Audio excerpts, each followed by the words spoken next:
Assalamualaikum warahmatullahi wabarakatuh. Sobat Unpam dimanapun berada, berjumpa kembali dengan program kesayangan kita semua, Ujar Unpam Mengajar. Saya Siti Asmona, STMAK CAP dari Program Studi Akuntansi Perpajakan, Program Sarjana Terapan Universitas Pamulang, akan menemani Sobat Unpam dalam mata kuliah pengantar akuntansi perusahaan jasa. Materi ini merupakan lanjutan dari materi sebelumnya, di mana pada pertemuan kali ini materi utama yang akan kita pelajari adalah mengenai akuntansi perusahaan jasa subbab aturan debit kredit. Mari kita mulai pembelajaran kali ini.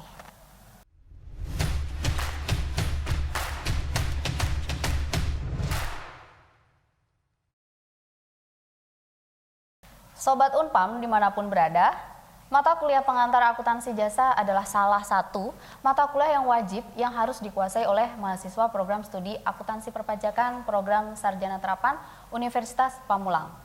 Fokus dari mata kuliah ini adalah pencatatan akuntansi di perusahaan jasa. Kenapa wajib? Karena mata kuliah ini adalah sebagai dasar atau fondasi khusus dalam mata kuliah akuntansi ke depannya. Antara lain, akuntansi perusahaan dagang, akuntansi keuangan terapan 1, akuntansi keuangan terapan 2, dan ada lagi akuntansi perpajakan. Dalam pertemuan ini akan memberikan gambaran kepada teman-teman semua mengenai 1, apa itu akun dan kelompok akun. Yang kedua, sifat-sifat dan saldo normal akun. Dan yang ketiga, kita juga akan belajar langsung menganalisis transaksi dalam beberapa contoh yang biasa terjadi dalam akuntansi perusahaan jasa. Tetap bersama kami ya sampai akhir sesi, dan semoga bahasan kali ini dapat mudah dipahami dan dipraktekkan oleh Sobat Ujar semua.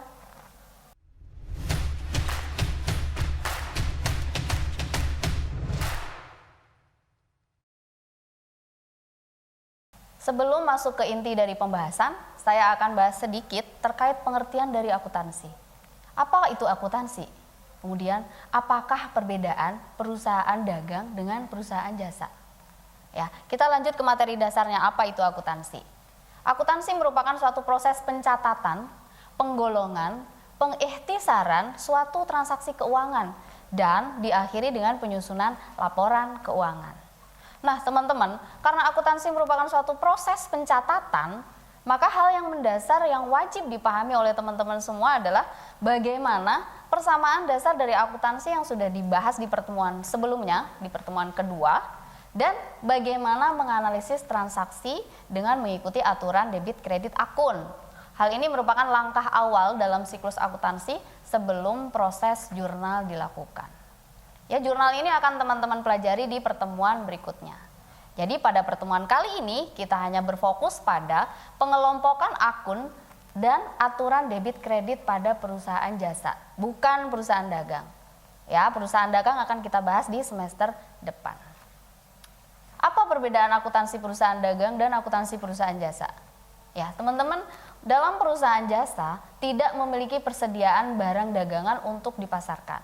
Tetapi produk mereka itu berupa jasa. Contoh, jasa laundry, jasa servis bengkel, jasa konsultan, dan lain sebagainya. Mereka menjual jasa atau keahlian. Sedangkan untuk perusahaan dagang, mereka harus membeli dulu barang dagangan, kemudian baru menjualnya. Nah, contohnya adalah menjual kaos, baju, dan lain-lain. Oke, kita masuk ke bahasan pertama, yaitu akun dan kelompok akun. Apa yang dimaksud dengan akun? Ya, akun adalah suatu alat untuk mencatat transaksi keuangan yang bersangkutan seperti aset. Aset ini terdiri dari kas, piutang, perlengkapan, sewa, dan lain-lain. Akun dibagi menjadi dua kelompok besar, yaitu yang pertama akun real, ya, yang kedua adalah akun nominal. Kita akan bahas satu-satu ya, sahabat ujar ya. Yang pertama adalah akun real. Apa yang dimaksud dengan akun real?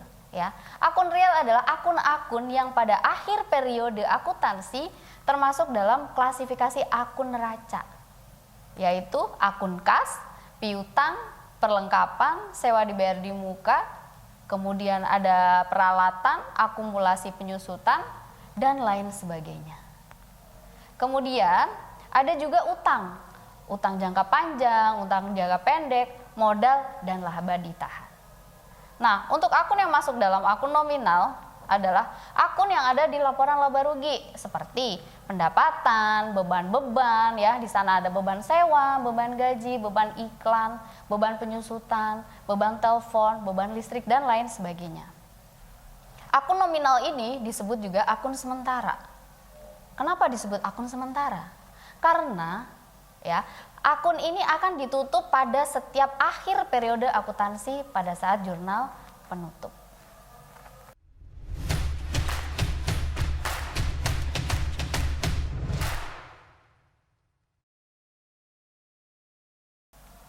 Bahasan yang kedua, sifat-sifat akun real dan akun nominal.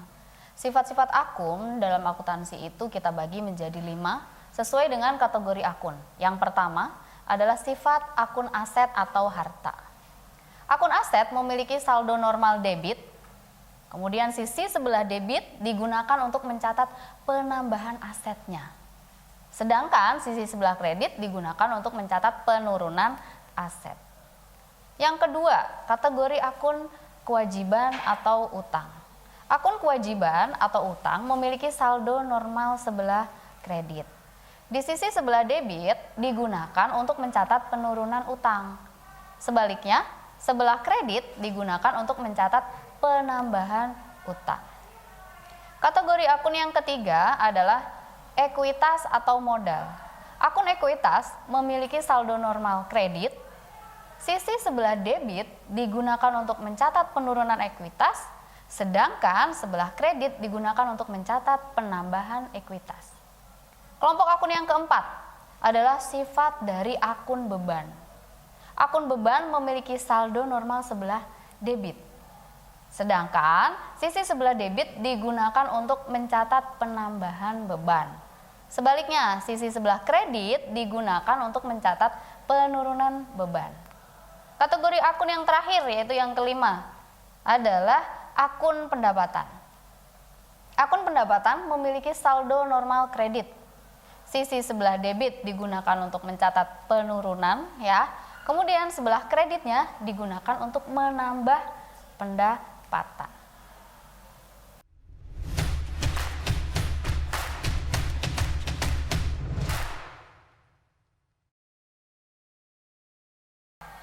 Selanjutnya, kita masuk ke bahasan yang ketiga, yaitu menganalisis transaksi akuntansi. Analisis transaksi merupakan kegiatan yang sangat penting dalam tahapan siklus akuntansi. Analisis akan digunakan untuk mengetahui pengaruh dari transaksi terhadap akun-akun, sehingga membentuk persamaan dasar akuntansi. Sobat Ujar, untuk menganalisis transaksi diperlukan langkah-langkah sebagai berikut. Yang pertama, ya, teman-teman harus bisa memahami dulu jenis-jenis akun dan komponennya. Misalkan akun aset ya yang terdiri dari piutang, persediaan, peralatan dan lain-lain. Kemudian yang kedua, tentukan pengaruh dari suatu transaksi pada akun aset, kewajiban, modal, beban atau pendapatannya. Yang ketiga, tentukan pengaruhnya untuk setiap akun. Apakah dengan transaksi tersebut menjadikan jumlah saldo akun bertambah atau berkurang? Yang keempat, ini adalah tahapan terakhir. Tulis kenaikan atau penurunan saldonya. Ya, masuk ke sebelah debit atau ke sebelah kredit. Kita melihat dari sifat-sifat akun itu sendiri yang sudah kita pelajari tadi. Oke, Sobat Ujar, agar dapat menganalisis dengan cepat dan mudah, maka kita perlu mengetahui juga jenis-jenis transaksi keuangan. Beberapa transaksi keuangan dibagi menjadi 5 kelompok. Yang pertama adalah transaksi dengan pemilik.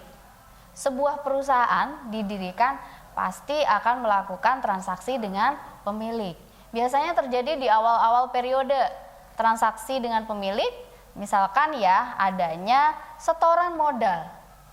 Ya, setoran modal, kemudian ada prive atau penarikan uang untuk kepentingan pribadi pemilik. Transaksi yang kedua yaitu transaksi dengan pelanggan. Transaksi dengan pelanggan pasti akan sering terjadi.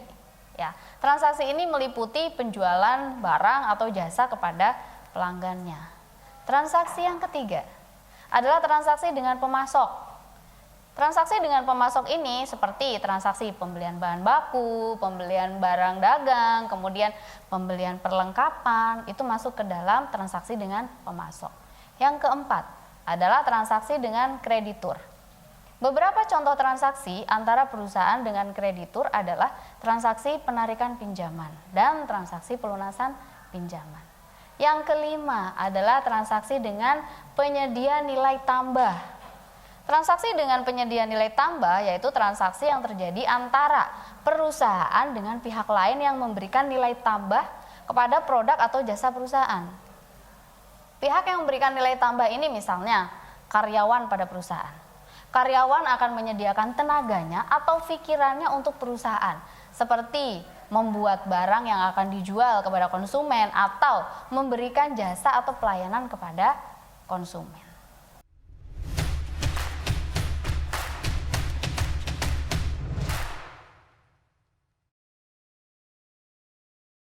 Nah, Sobat Ujar, secara teori kita sudah pelajari apa itu akun, mana yang masuk ke dalam kategori akun real dan akun nominal, bagaimana sifat-sifat masing akun, dan bagaimana cara menganalisis transaksi. Bahasan berikutnya gak kalah penting ya Sobat Ujar, pasti ini yang ditunggu-tunggu semua, karena mempelajari teori-teori dalam akuntansi tanpa dipraktekkan akan sulit untuk dipahami dan diaplikasikan. Baik Sobat Ujar, saya sudah siapkan beberapa contoh transaksi yang akan kita analisis. Contoh transaksi yang pertama. Dalam mendirikan usaha, yang dilakukan pertama kali adalah penyetoran modal. Biasanya modal yang disetorkan berupa uang. Tetapi Sobat Ujar ya, tidak hanya uang yang bisa disetorkan sebagai modal. Aktiva tetap, peralatan, kendaraan, dan bahkan persediaan pun bisa dijadikan sebagai modal awal suatu usaha. Yang perlu saya garis bawahi di sini adalah modal tidak selalu tentang uang, tetapi bisa apapun itu. Ya, begitu Sobat Ujar. Baiklah, kita masuk ke contoh transaksi yang pertama. Di sini ada contoh tanggal 1 Mei. Diinvestasikan dana oleh pemilik dengan membuka rekening perusahaan sebagai modal awal sebesar 100 juta rupiah. Mari kita analisis transaksinya. Dalam transaksi ini, Sobat Ujar bisa melihat apakah masuk ke dalam jenis transaksi dengan pemilik. Betul ya, jadi ini adalah transaksi dengan pemilik. Pemilik menyetorkan modalnya berupa uang. Akun-akun apa yang terlibat di transaksi ini? Kita lihat ya, ada tambahan uang kas. Maka ada akun kas di sana yang bertambah. Kemudian lawannya apa? Ya, lihat teman-teman, coba dilihat lagi ke soalnya. Uang kas ini digunakan sebagai apa?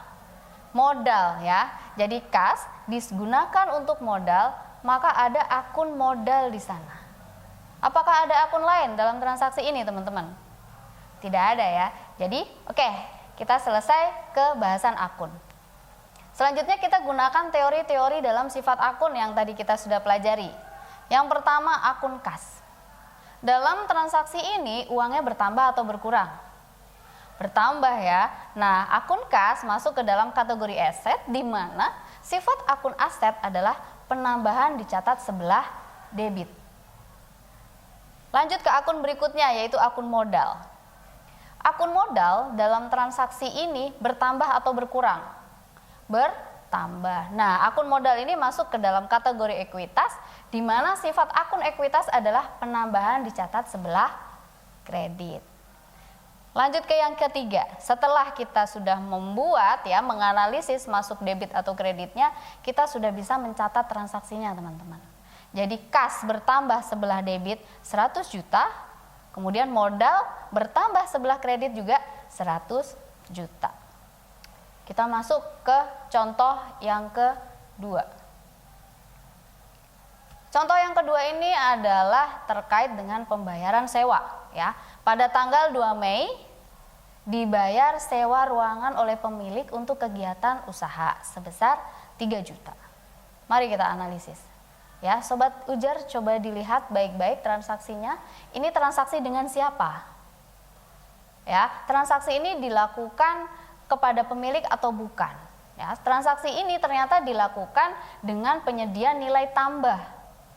Ya, dengan penyediaan nilai tambah. Tadi sewanya dilakukan melalui orang lain, maka kita termasuk dalam transaksi dengan penyediaan nilai tambah. Oke, berikutnya adalah apakah ada transaksi uang yang keluar?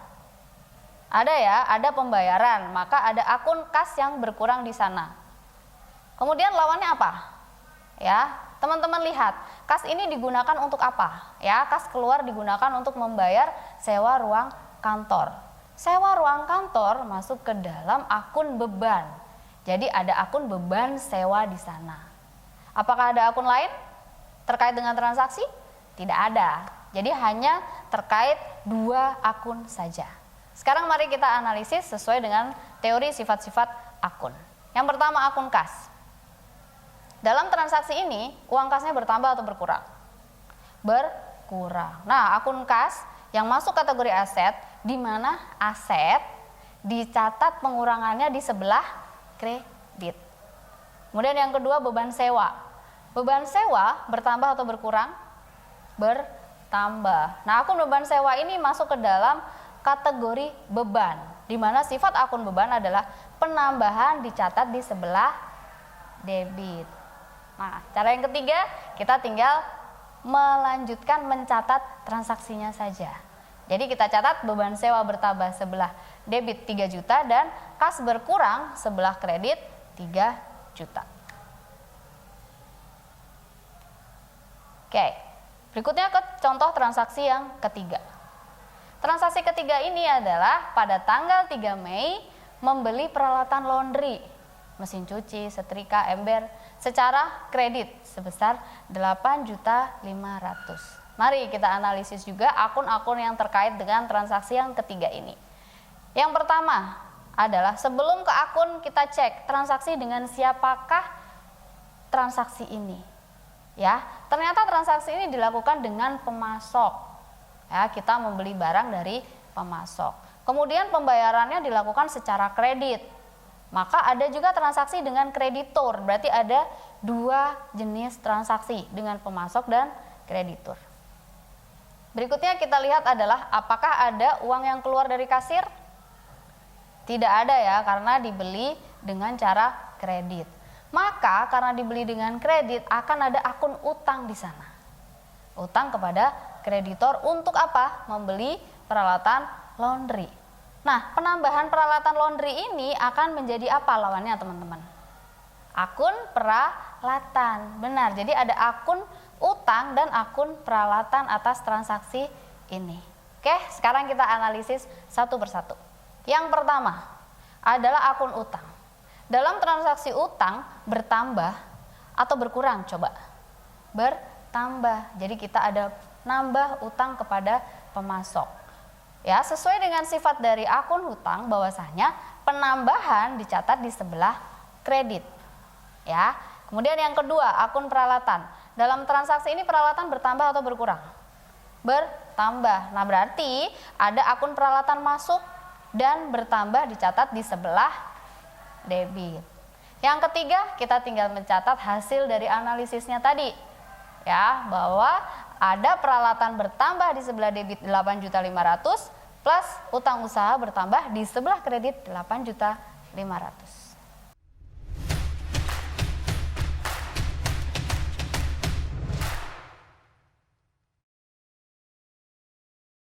Baik Sobat Ujar, tadi sudah saya paparkan materi terkait aturan debit dan kredit. Sekarang supaya pemahaman Sobat Ujar lebih dalam, coba kalian kerjakan soal berikut ini. Yang pertama adalah pada tanggal 7 Mei perusahaan menerima pendapatan jasa sebesar 3 juta selama 1 minggu dan diterima tunai. Kemudian yang kedua, ya soal yang kedua, pada tanggal 10 Mei perusahaan mendapatkan pinjaman dari bank untuk menambah operasional perusahaan sebesar 20 juta. Soal yang ketiga, ya soal ketiga, pada tanggal 15 Mei dibayar gaji karyawan untuk 2 minggu sebesar Rp1.550.000. Transaksi yang keempat, pada tanggal 16 Mei menerima pendapatan jasa laundry selama 1 minggu sebesar 5 juta, tetapi diterima secara tunai hanya sebesar 3 juta rupiah dan sisanya akan diterima kemudian. Kesimpulan dari pembelajaran aturan debit kredit akun ini adalah teman-teman harus memahami yang pertama, jenis-jenis akun masuk ke dalam kategori aset, kewajiban, modal, beban atau pendapatan. Kemudian yang kedua, bagaimanakah pengaruh setiap transaksi pada akun aset, kewajiban, modal, beban atau pendapatan. Yang ketiga, tiap-tiap akun tadi yang sudah terpengaruh apakah menambah saldo atau mengurangi saldo akun. Sehingga Sobat Ujar harus memahami betul sifat-sifat akun, penambahan dan pengurangan. Yang keempat, setelah dilakukan analisis dan diketahui kenaikan atau penurunan saldo akunnya, maka teman-teman tinggal mencatat posisi akunnya berada di sebelah debit atau di sebelah kredit. Oke, Sobat Unpam, kita sudah sampai di penghujung acara. Semoga materi kali ini dapat memberikan manfaat bagi Sobat Unpam dimanapun berada. Sampai jumpa pada materi selanjutnya. Tetap semangat belajar. Satu motivasi dari saya, masa depan adalah milik mereka yang menyiapkan hari ini. Sampai jumpa di lain kesempatan. Assalamualaikum warahmatullahi wabarakatuh.